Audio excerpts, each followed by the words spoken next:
Broadcasting from the Allen B. Levan NSU Broward Center of Innovation at Nova Southeastern University. Welcome to Sunshine Startups Live, featuring rockstar entrepreneurs, bright ideas, and experts on the startup ecosystem. And now your hosts of Sunshine Startups Live, Jim Ryan and John Wensveen. Hi, and welcome to Sunshine Startups Live. I'm your host, entrepreneur, investor, and startup enthusiast, Jim Ryan. Great to be with you again. Remember, if you like the content on the show, remember to like, share, and subscribe. Of course, the doctor is in, my colleague and friend, Dr. John Wensveen. John, great to be with you. Sounds like you've done that opening before. You got it down. A couple of times, I think, now. Well, it's good to be with you. Almost 2 seasons. Over 2 seasons now. We're in season 2. We That's got renewed.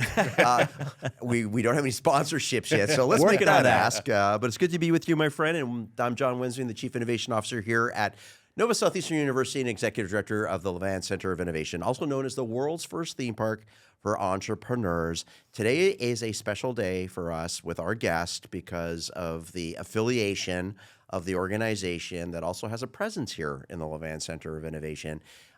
So really excited to pursue this discussion, but take it away and let's go. Yeah, and I do want to do some housekeeping because you and I are going on a road show. We are. To Emerge America's Conference coming up shortly, and really excited about that. We're going to be interviewing startups, many of the startups that are participating in the show. John is actually going to be speaking on stage at Emerge Americas.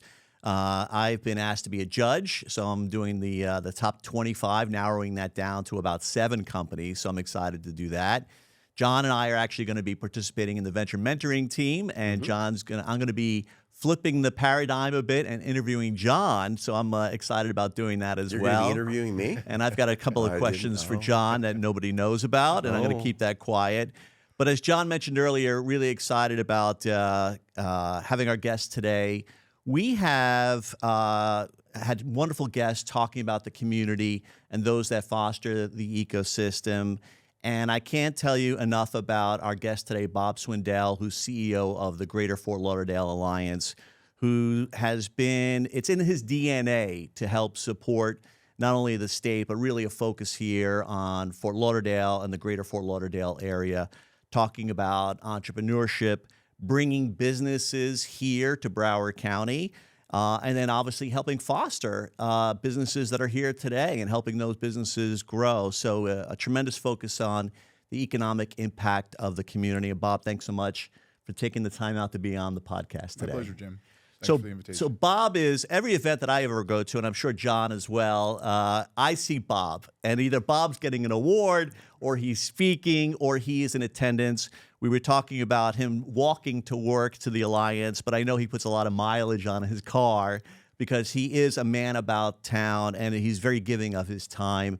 And I want to talk about, Bob, your background, because you grew up here. Sure. In the county, and it is in your DNA. And so talk about, you've seen a lot. You and I are just north now of 25 years of age.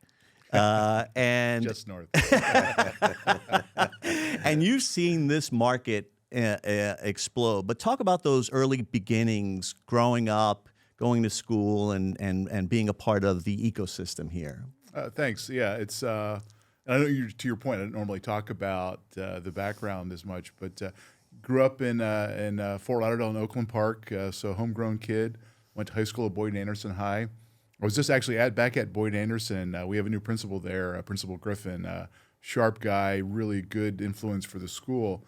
But I was there because Anthony Duclair, who is a hockey player of Haitian descent, grew up in Canada, took on the sport, and he played for the Panthers, but he has a foundation he established, and he donated the very first synthetic ice rink to Boyd Anderson High School. And his foundation is focused on diversifying hockey and getting more kids from South Florida and the Caribbean to consider hockey as a sport. So it was great to be out there on the Boyd Anderson campus. I don't get out there as often as I'd like. And Principal Griffin is like, well, because he actually sent me a text. He's like, what's it going to take to get you out to the school? I'm like, just invite me. So he had me come out for that. But Boyd Anderson was a great school. Really had some, as most things in life, you have a couple of phenomenal teachers that are memorable. And then after that, went to University of Florida, came back, and we had a family business. So my parents were small business owners, got involved in the small business, and we went from being a local supplier for industrial and plumbing and hydraulic parts to covering the southeastern U.S. So did that for about 20 years. My dad wanted to start his second career. He's always was an avid boater. So he got his captain's license, went through that process, and started his second career and second business as a small business owner. Moved up to the Stewart area and started a company that taught people how to drive their own boat. So he taught sailing. He's an ASA certified instructor, but he wanted to be able to focus on what his real passion was, which was boating. So he cashed out of the business, was able to do that, and I ran the business for a number of years and ended up selling to a good friend of mine who was in the same business in the Maryland area. And he had a strong presence in the Northeast where we didn't have any presence at all. So it was a great way for him to expand into the Southeast. And we got together a couple times a year and just talked about business practices, right? Like, how are you recruiting salespeople? What's your compensation program like? And then we did some joint buying because we went together, we could get the volume discounts some of our bigger competitors got. So we had a really strong working relationship, very similar business philosophies. It was really fun for me because last year, 2 years ago, they had their 60th anniversary as a business. And Bill called me. He's like, you got to come up for this. Because a lot of my salespeople were still working for him almost 20 years later. So I said, sure. So I came up, and a lot of those folks were getting close to retirement. So he's like, this is probably the last time you'll see all of them in one place. So I went up, and I took my dad, and the woman who was vice president of my company, essentially ran my sales department, became like a sister to me. She's now vice president of sales for Bill, so doing the same job up there. But it was great to spend time with my salespeople. My dad trained a lot of them, and the stories, they would come and just tell my dad how much he impacted their life. Teaching them about selling. He was a salesman through and through, and was really seeped in loved sharing the sales principles. So it was a great way for me to grow up. But it was great to watch so many of these people come to my dad and just tell him how much of an impact he had on their lives, and started them in that industry. So that was my background.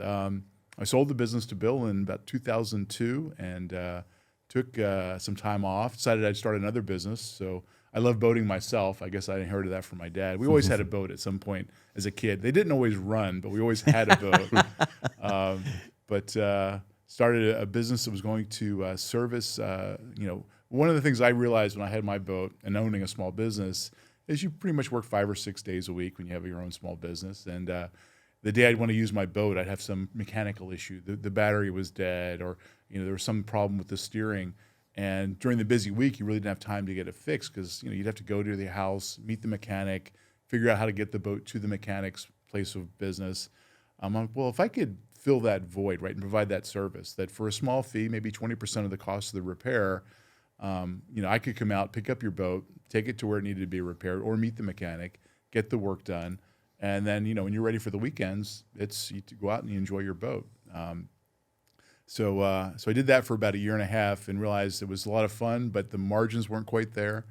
And then, not sure what I want to do next, because when you work for yourself for so long, it's hard to find a spot in another business, right? So I found out about the opportunity at the Alliance to lead the business development team, and I wasn't even sure what the Alliance did at the time. At the time, it was called the Broward Alliance, and a good friend of mine, Nancy Botero, who was at the time, she was working for FAU. We went and had lunch, and she said, I just heard about this opportunity. I'm like, what does the Alliance do? She said, well, you need business development. You'd be selling Broward County. I'm like, oh, well, I grew up in Broward County. I love product. So I interviewed for the job, and J.T. Tarleton was the CEO at the time. He was an early employee of Citrix, retired from Citrix, and was CEO of the Alliance. And he gave me the opportunity, and that was in 2003. So it's hard for me to believe it's been over 20 years I've been at the Alliance. So we're going to have to come back and talk about what your future will look like if you care to share. But I'm a big boater too. Just going back to that, I appreciate the story. So what are the 2 best days for a boater? He definitely knows that. First day is the day you sell your boat. The second best is the first day you buy it. Yeah, you got it. Right? The airplanes are the same way. So now that you're with the Alliance and you've had a significant impact, not just here in Broward County, but truly on the region and beyond, especially with all the economic trade missions that occur, and was fortunate to join the one to San Diego, which was my first one, and look forward to the next one. Can you explain to our audience more about what the Alliance does? Because I think people are either extremely well linked and connected to it, as I am, and Jim, et cetera, but there are also a lot of people in our community that don't understand what economic development organizations do and how that works in our Tri-County area, from Miami to Fort Lauderdale to Palm Beach and beyond. But really, this is a platform for you to educate the world on what the Alliance does and the impact that it has. Thanks. It's an important question, right? Because I often tell audiences that don't really understand what the Alliance does, and we had this conversation yesterday. We market the community. We don't market the Alliance as an organization. So my executive, or my senior vice president of membership development and investor relations, Gail, it makes her job harder, right? Because we met with the company yesterday, and they were like, "You're the best kept secret." And her eyes just roll in the back of her head. She's like, it doesn't make my life very easy to market the Alliance and what we do. But, when you talk to audiences, and I had the same issue when I came to the Alliance, I didn't really know what economic development was, And if you're talking to an audience of 100 people, there's 100 definitions in people's minds of what economic development is, and they're all accurate, right? I have a friend of mine who is an architecture professor at Florida Atlantic University. He just took a group of students over to a small African village, and they built a bridge. And 5 to 6 people a year died crossing this river. It would swell with, when rainy season. Sometimes there were animal related deaths. So creating this footbridge across this river was economic development for this village in Africa. And a new well, fresh water, could be economic development. For our purposes and what we do, we have 4 core cornerstones for economic development as a local county-based economic development organization. The first is that we market and promote Broward County as a business destination. So we tell the story of why you'd want to have a business in Broward County. What are the advantages? What's the talent supply, geography, costs per square foot, just some basic information. But you sort of sell the sizzle. The second thing we do is manage projects. So if you look at things like a funnel, if our marketing is doing a good job, we'll get people interested and say, we should add Greater Fort Lauderdale, Broward County in our list of potential locations for a new branch or a new headquarters. So we manage those projects, and they're all unique based on what that company needs for data. So it's very data driven. And then the third is business intelligence and research. So we have a great research team at the Alliance, not only providing information for our client projects, but also for policymakers. If a county commissioner wants to know if this policy decision is going to have a good impact in business or a bad impact, we want to give them good, unbiased information. We want to be unbiased arbiters and just say that this is what we think will have this policy will have on the business quality of business in Broward. And the fourth thing we do is we are a public-private partnership. So our fourth cornerstone is keeping that public-private partnership as cohesive as possible. We have a large county of almost 2 million people. We have 31 cities within our county. So we have 31 city commissions, city managers. Those folks are closest to our businesses, so making sure we have a good relationship with our cities is vitally important. And our funding stream is a reflection of that public-private partnership. A third of our revenue comes from Broward County. We have a services agreement that we renew every 5 years that they pay for us to be the private side of economic development. So we can work with companies and be nimble. And then 2/3 of our revenue stream comes from businesses that choose to join the Alliance. And they're everything from our largest companies like AutoNation to it could be a sole practitioner attorney who does a lot of immigration work and wants to work with people that are relocating to the United States that want to start a business here. So those are the 4 cornerstones, and that's what our core business is. We get a lot of we do get involved in other issues that impact the quality of life and the quality of business in Broward, but those are the 4 cornerstones of what we focus on as a local economic development organization. So you mentioned about these 4 pillars, and as a sort of an ambassador of over 20 years of the Alliance, you've seen a lot of change.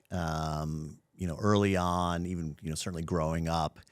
From a business perspective, how has the market changed? So What's the message from the Alliance from what it was 20 years ago? How has it changed to what the message for the Alliance is today to attract business and so forth? What are the key components today that are the drivers for business to come to Fort Lauderdale and the greater Fort Lauderdale area? So you've hit it square on the head. We focus on. I'll be doing a presentation next week. The Florida Panthers are bringing in a lot of their brand partners that sponsor the team and have a lot of visibility at the arena. And part of my presentation is because we just finished. We call it spring season now. It's not spring break. But where the boys are was really what sort of put Fort Lauderdale on the map. Connie Francis, who's a resident of Broward County, but she, their movie about where the boys are really got people thinking about, wow, what a great fun destination. And growing up here, and I was in high school, I'd go down to the beach. It would take 2 hours to get from Sunrise Boulevard to Las Olas. And you're watching all the college students and the antics, and you're a high school student. You're like, sign me up for college. That was sort of my introduction into higher education. But we have matured so much as a community, from those early days, and that's a lot of what I talk about. Is people still think of us as a beachside resort town that we're tourism focused or retiree focused still. I talk to companies in Texas. They're like, well, you go to Texas and when you get something done, you go to Florida to retire. And I'm like, do you really still think that it's, that's the environment in South Florida? So it's interesting that that's still a perception. So, we're telling the real story of Fort Lauderdale. I've watched it change. I remember when the Performing Arts Center opened up, Phantom of the Opera was the first show. That was a huge asset for this community. We didn't have it before. And people would retire from the Northeast, and they would talk about the cultural wasteland, that there was nothing really to do in Fort Lauderdale other than go to the beach. So when you think about cultural amenities, how that's grown, our university presence, throughout South Florida, but more importantly, Broward County. When you think about Nova Southeastern University, from its early days with a campus on Las Olas Boulevard to this beautiful sprawling campus out here, and we have companies that are coming into Broward County. We'll often bring them by the campus and see what a private university looks like, because they'll look at it and they'll look, well, the philanthropy, the business philanthropy that supports a private institution like Nova Southeastern and has it in the way that it's grown, really it talks about the corporate fabric of this community. And businesses that are thinking of relocating, especially if they have any significant size, they want to know about the community they're moving to. What are the values of that community? What's the corporate fabric like? If I want to get engaged as a business owner, how do I do that? One of the things I find really rewarding about Fort Lauderdale and South Florida is that if you're a talented individual and you want to get involved and be a leader, you can prove yourself, and it's really based on merit. There's still communities, even in Florida, where it's really about, well, what's your pedigree? Was your grandfather a member of the chamber? How long have you been involved in business here? In South Florida, because we're so young and we're maturing, it's a very welcoming community. If you want to get something done and be accomplished and work in philanthropy and help direct what your corporation, what its values are and how you want to present those not only to your employees but to your customers, Fort Lauderdale and Broward County, a real strength is being open to new business people, new leaders, and they welcome new leaders coming into the. And I've got several. There's one in mind that would probably be a good person for you guys to interview at some point. Bob Venero. There's a company called Future Tech, and he's one of our relocation projects. But he hosted one of our council meetings at his offices in downtown Fort Lauderdale last week, and he flat out said, we came from the northeastern U.S. He said, without a doubt, Broward County was the most welcoming business environment we have ever been in. And they do business throughout the world. A lot of it's in the U.S., but they do have they have customers and sites they work on in over 40 countries. But he just said, it was amazing to him the cohesiveness of the community, but also its welcoming, a very welcoming stance. And he felt very comfortable moving here. So I grew up in Vancouver, Canada, and as a teenager, I remember watching a movie in the 1980s called Spring Break, and it was all about Fort Lauderdale. I said, I'm going to live there one day, and here we are. You said a lot of really interesting things, and the perception of South Florida generally and Fort Lauderdale, greater Fort Lauderdale area, often known for sunshine, cruise ships, beaches, which is great, and hopefully that will always continue. But I know the Alliance has always been very rooted in more recent years in particular looking at defined targeted industries, the industries of the future, the high wage growth sectors, et cetera.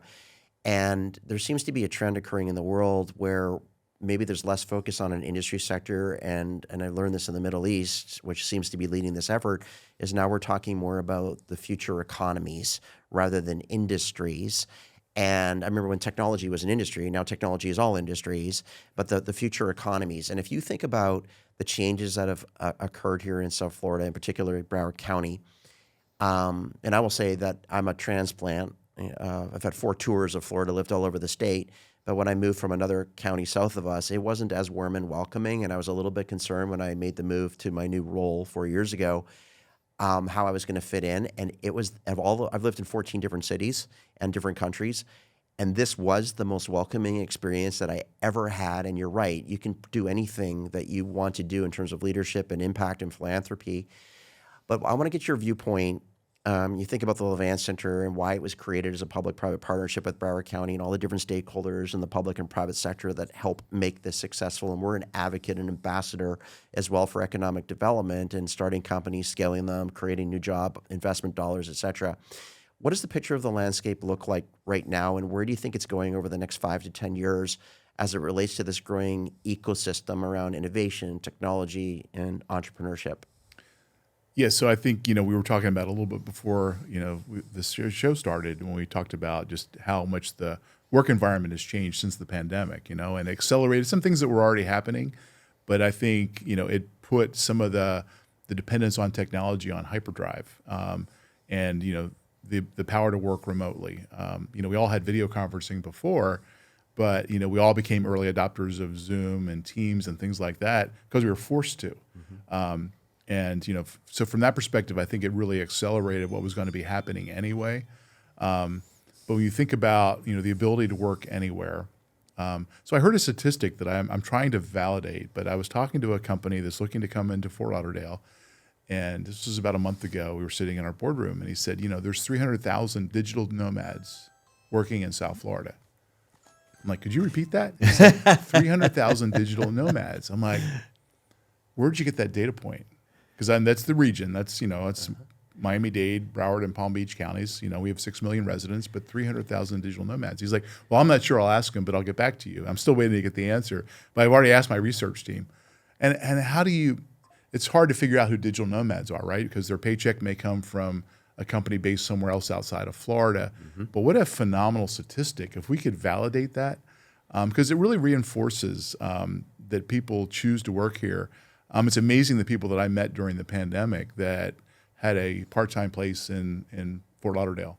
And now they were spending more time. And Florida took a more laissez-faire, a free enterprise approach to pandemic and trying to balance people's health with business and the economy, and realizing you can't shut down your economy entirely because the cascading effect of that will last more than the couple years that a pandemic may impact population and economy. And we'll be dissecting what the right decisions were and the wrong ones, in different parts of our country, and what the results were. But I'm really happy with the way Florida approached it from a business perspective. But the fact that you could work anywhere, so we had top executives with Amazon that had homes here and were spending more time here because it was better than Washington D.C. where they were living, and found out they needed more space, so they bought a bigger house, and while they're technically still based in Washington, they spend a lot of the time down here, and they have an international job, right? So they're traveling all over the world for Amazon, but really Fort Lauderdale is now their home port and where they work from, and we've seen a lot of that. I was their example. I look at anecdotal stories because sometimes it's hard to measure these digital nomads and people that are working remotely. But I was talking to a couple of executives with Delta Airlines, and Delta just went through and really did a beautiful job of building out their Delta Sky Club at the Fort Lauderdale Hollywood International Airport. And they managed the project, but they expanded their Delta Club, and it's a beautiful facility. It's high ceilings, got a great view of the airport. And I noticed when I went to use it a couple of times recently that there was a line to get into the Delta Club. And I was Greg Housekeeping, he's an example. He's the president of Delta Airlines. He lives in Atlanta, but also has a house in Los Olos Isles down here. And I said, Glenn, I thought you guys expanded it. And he's like, well, we did. He said, but, here's anecdotally what we hear. So he said, I work with my executive team, and they'll be sitting in the Delta Club at Fort Lauderdale, just listening to the conversations going on around them. And they're, what they're hearing now is on a Tuesday, someone's on the phone talking to a colleague, and they're like, yeah, I'm flying up to New York. I'll be at the office for 2 days. I fly back Thursday night, and then I'll be going somewhere else in the country next week. So you've got people that are flying a lot more frequently. They're going to their office in Washington or New York, spending a couple days there, but then coming back to Fort Lauderdale. So, those types of travelers have increased dramatically. And their business travel, they travel frequently, so they tend to be, Delta's higher-end customers as well. But when you talk to JetBlue and, what they're seeing, especially the Fort Lauderdale, New York route, you have almost flights on the hour. And JetBlue would tell you that, their airline was really built on that New York, Fort Lauderdale route. They've always had a soft spot for Fort Lauderdale.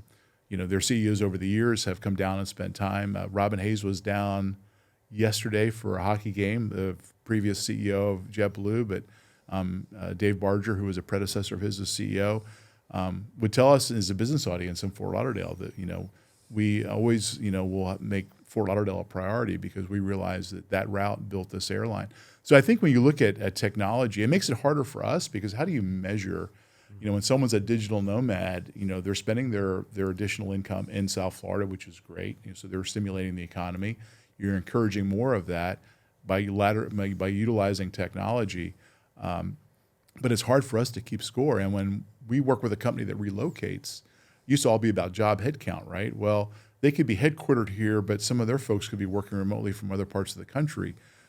You want to encourage those companies, but now you've got to look at more than just the headcount of who's here, right? And if they're doing training and they're bringing customers into this area, a lot of the projects we're working now, it's companies that have they work business to business, and they said it marvels them. It used to be hard to get customers to come visit them.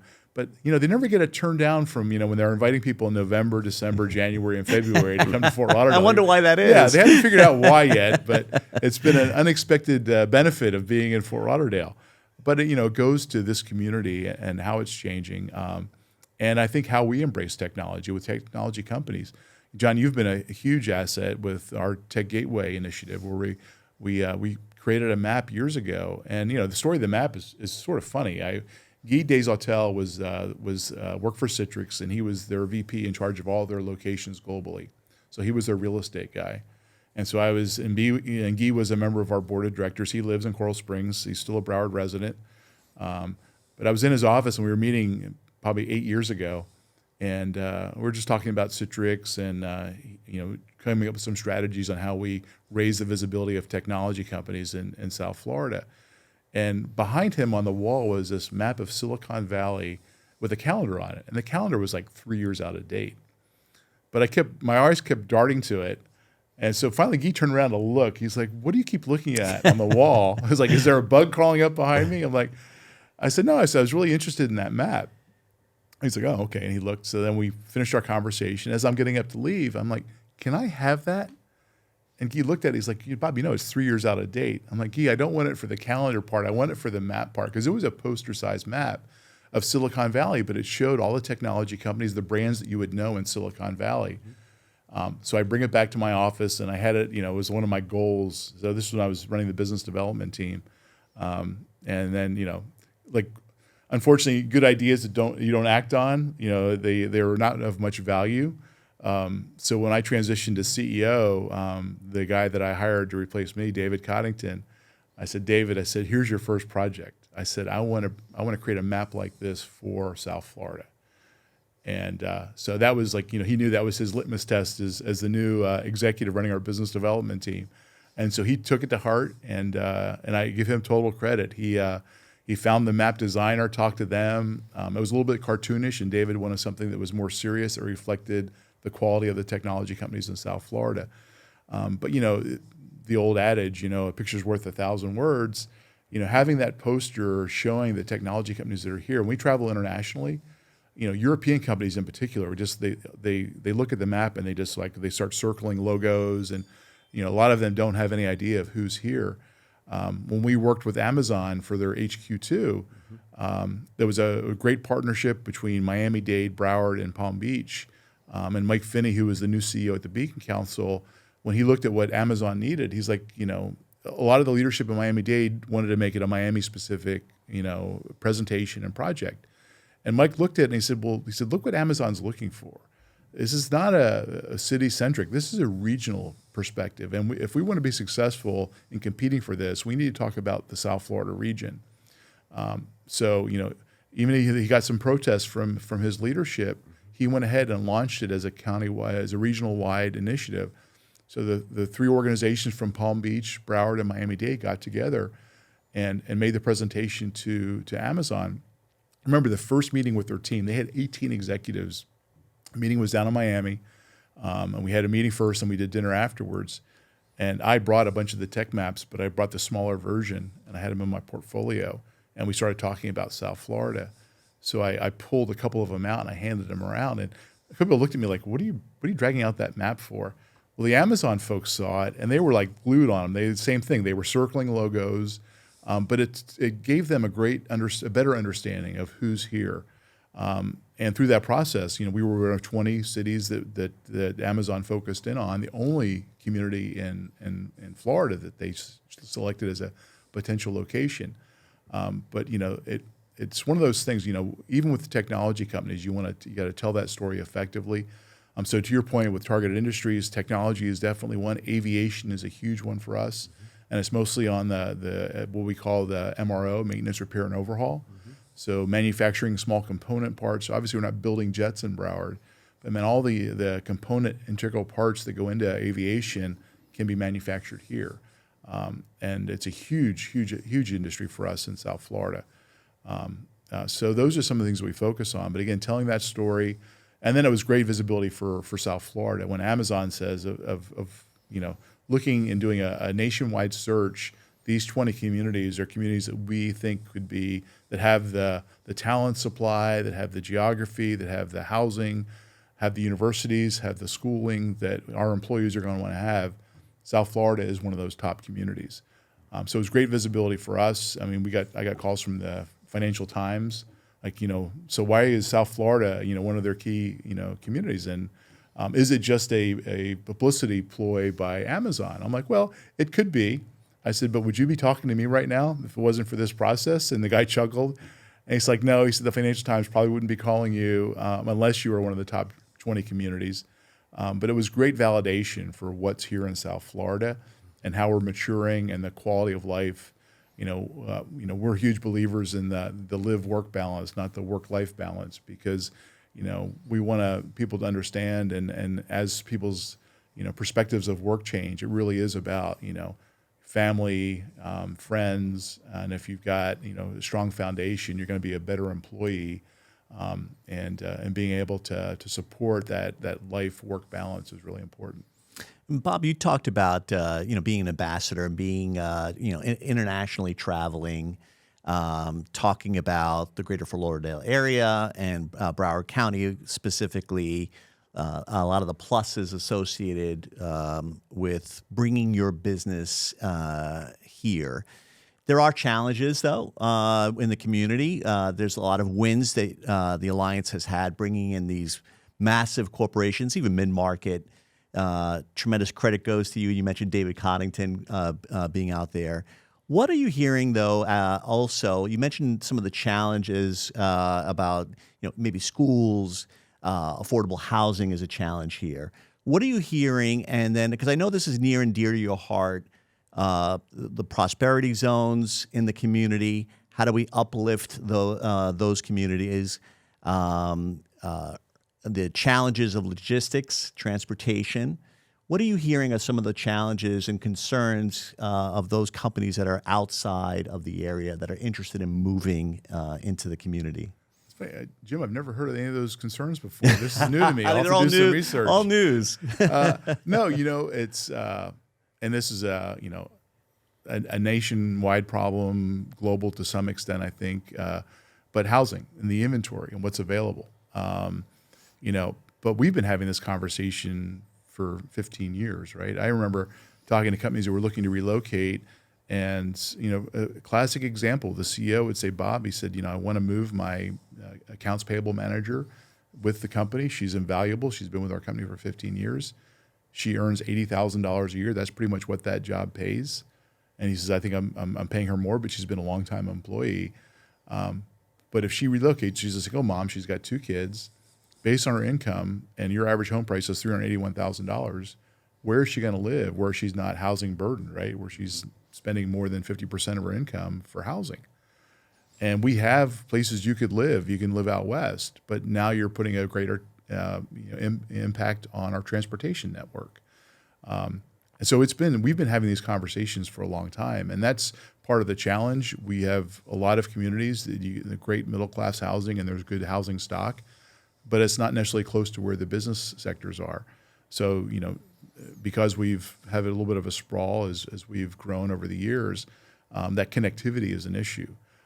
So now we're seeing, in downtown, Fort Lauderdale in the Flagler Village area, we have over 14,000 units, new high-rise multifamily residential is being built.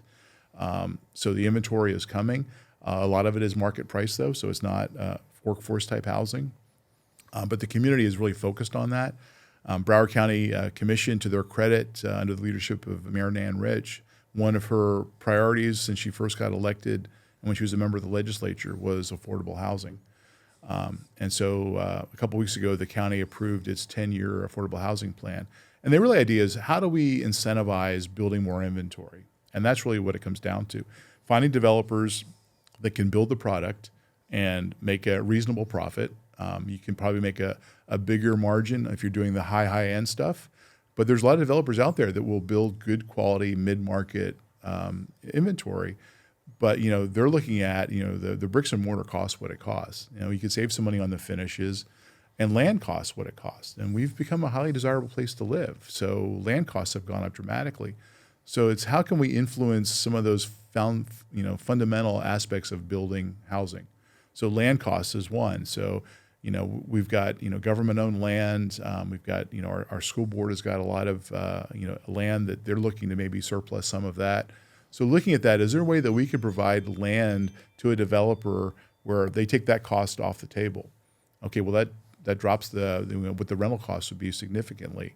Are there incentives that county and state government can provide that make it more reasonable and more affordable to build something where you can cap the rents or the purchase price? So the 10-year plan incorporates a lot of time-based incentives. So part of it with the developer is time is money. So if we can get through the approval process more quickly, if you can give us some more density.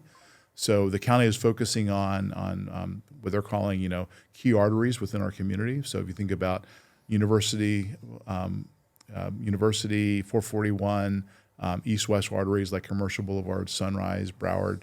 If you're on those main arteries, we could use more density because hopefully that density will drive some of our transportation solutions. The county is doing another program called Primo, where it's an elevated quality of bus transportation and making transportation more available, but a better quality experience. So focusing on something like a Brightline where you get first-class amenities, but doing travel, doing commuter-based buses and even light rail that is a better experience. What you see in Europe, and we need to bring some of those amenities to South Florida. But encouraging developers so that focusing on it and making it a priority as a community is a big part of it. And then I've talked to developers. Would you be willing to do a project? Fort Lauderdale is looking to do some housing for first responders. So if you're a firefighter, a police officer, a nurse, you make a good income, but in today's environment, it's not affordable for them. And then the biggest part that we get involved with is then doing a good job of telling that story because residents are afraid when you talk about a affordable housing project in their neighborhood, you're going to lower our property values, and no resident wants that.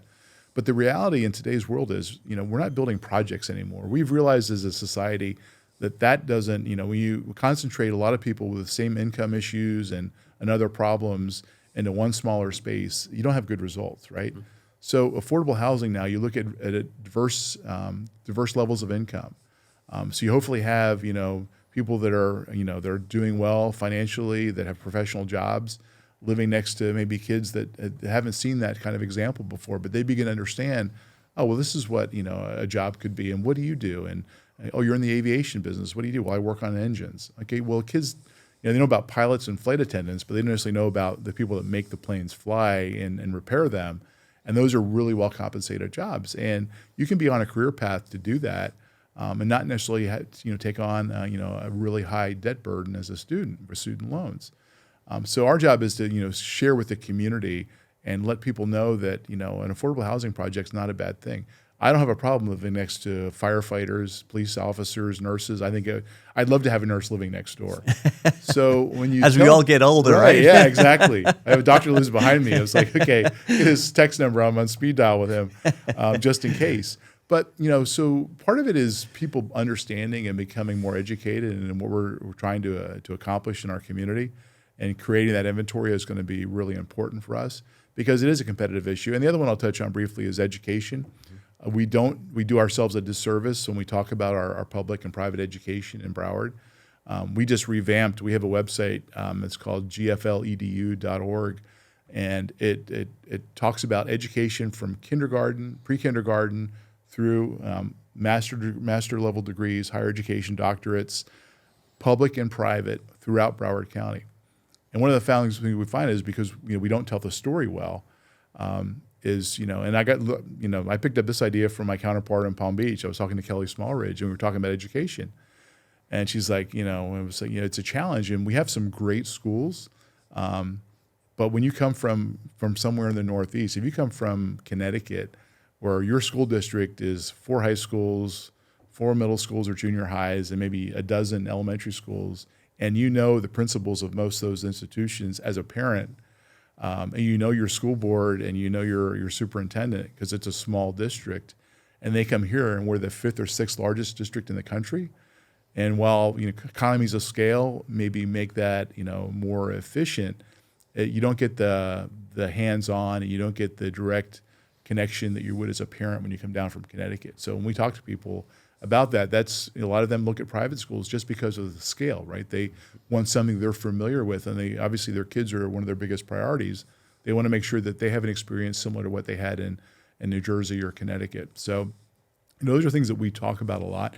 But our education website does a great job in talking about and marketing education, because Kelly and I found that when you sent potential business to the school board website, which is designed for students, parents, faculty, administrators, but it's really not there to market and tell the story of public and private schools in your community. And that's our job.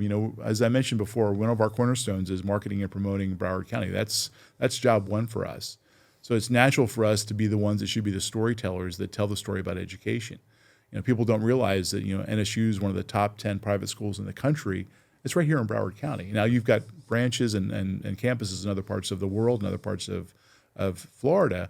But when you talk about what's available here and the health science programs that are coming online now, and what NSU offers as an institution, again, it's people just don't know, and it's helpful if we tell the story instead of NSU marketing themselves. It's important that organizations like the Alliance can tell that story, and those third-party stories tend to have more impact on people. We say this is an amazing institution that we have in our community, and we've watched it grow over the years. But making the huge investment to build out the Center of Innovation, I mean, it was visionary, and I've had the benefit of some of the visionary leaders like Ray Ferraro, who is the former president of NSU, was transformational for my organization. When I first came to the Alliance, funding was an issue. Our relationship within local government was an issue. And Ray not only was chairman of our board, but also chaired our CEO Council, which is our highest level of corporate investment for many years. He was the one that really created it. But it was his reputation on the line when he went to business and said, if we're not going to support the branding of our business community and do it like it needs to be done, we probably should just close down and go home, right? And so Ray got people like Wayne Huizenga, Alan Levan, Terry Stiles to the table and said, we're all familiar with this organization, but if we want it to do what we really want it to do and create a brand for our community, we need to make sure it has the resources to do that. marketing and branding a community of 2 million people is not an inexpensive proposition. So if we want to do it effectively, we need to invest in it. And it was Ray's reputation and his persuasiveness that made that happen for us. So, and I look at what Ray had done for Nova Southeastern University as a school, and how it had progressed. And a lot of the past presidents have had an impact on economic development and our growth over the years. Abe Fischler was another huge force in this community, but also understood that building the brand, investing in economic development was important not only for the university but for the community as a whole. So in the minute or two that we've got left, here's my Rubik's Cube. So my goal is to stump you. So hard. And I'm not going to have you do the whole Rubik's Cube. I don't think I can do it either, maybe once in my life. But there are 6 colors on a Rubik's Cube. If you could pick one of these colors, which one most reflects you and why? Orange. Orange. That was fast. Yeah. Why? Well, I'm a Gator, so orange and blue. But I love the sun, right? I love the outdoors. I was walking to this building this morning. Beautiful weather. It is clear blue sky. Looking up through the atrium of the library. It's just I don't think we often take a minute and look up and just enjoy the environment that we're in. But the beauty of how this building's designed. But I love being outdoors. When I go and visit somewhere, a balcony is like a required thing for me at a hotel. I get very frustrated when I can't open up the window because I love fresh air. But I think of orange, I think of sunlight, and I think that's a huge part of why people looked at coming here, right? When people couldn't go out and engage with others and be outdoors, and they were sort of sequestered in their homes during the pandemic, there was a real hunger to be outdoors and to have a lot of the amenities that we just take for granted here. And yeah, it can get hot, but as a kid growing up here, believe this or not, they didn't allow outdoor dining. And restaurants weren't allowed to, have cafes outside because, the thought was, well, it's hot. Who's going to want to sit outside in January, August, and September? And I will agree it's warm. But if you think about it now, outdoor cafes, when you go to Europe, that's, I think, one thing we all love about traveling. Mm-hmm. But I remember restaurants couldn't even do it on Las Olas when I was a kid. With our health standards, and you can't have people eating outside. There's birds, there's animals. It's like, I think Europe's done pretty well. I don't know why we couldn't do that here. But now we do it here, and people eat outside year round. But I think it's that, fresh air, it's the environment. We are a great place to live. I love living here. I visit San Diego and some other cities that I just really enjoy and admire. But at the end of the day, this is home for me. I failed. Well, that was a little bit of a softball. Come on. That was the first time I've asked that question, and I've never asked you a question. The next guest is going to have to solve the Rubik's Cube and give it to them at the beginning of the discussion. So. Exactly. Bob, you're so generous with your time, and I mentioned earlier a champion of the community, champion of the state, waving the banner about everything that's happening here in South Florida and in the county. I want to thank you for all your work. I know you're on the Board of Governors here at Nova. You and I share being on the board with Broward Workforce Development. Thank you for all your work there. Companies that are interested in finding out about the Alliance, they're interested, speculating, contemplating, thinking about bringing their business here. How do they reach out to the Alliance, either you or the organization? Thank you, Jim. I've really become to think of John as a friend as much as a colleague. In South Florida, you've been a great addition to the corporate fabric of Broward County. We're so lucky to have you here, and I mean that sincerely. I appreciate that. Thank you. But yeah, Jim, thank you for that. It's pretty easy to find the Alliance. It's lesstaxing.com. We own that domain. We used to market. We had a commercial that Wayne Huizenga was the star of for us, and we broadcasted in the Northeast. We've been working on this since 2008. So people will say, well, you guys are an overnight success in South Florida, and it was the pandemic. I'm like, well, we've been working on our brand and improving our, how people perceive South Florida for quite a while. But lesstaxing.com is our website. We have a whole list of the whole team that's there. If you go and click on the drop down about the Alliance, gfledu.org is our education website. It just got a total refresh. We have an intern working for us right now named Shamara.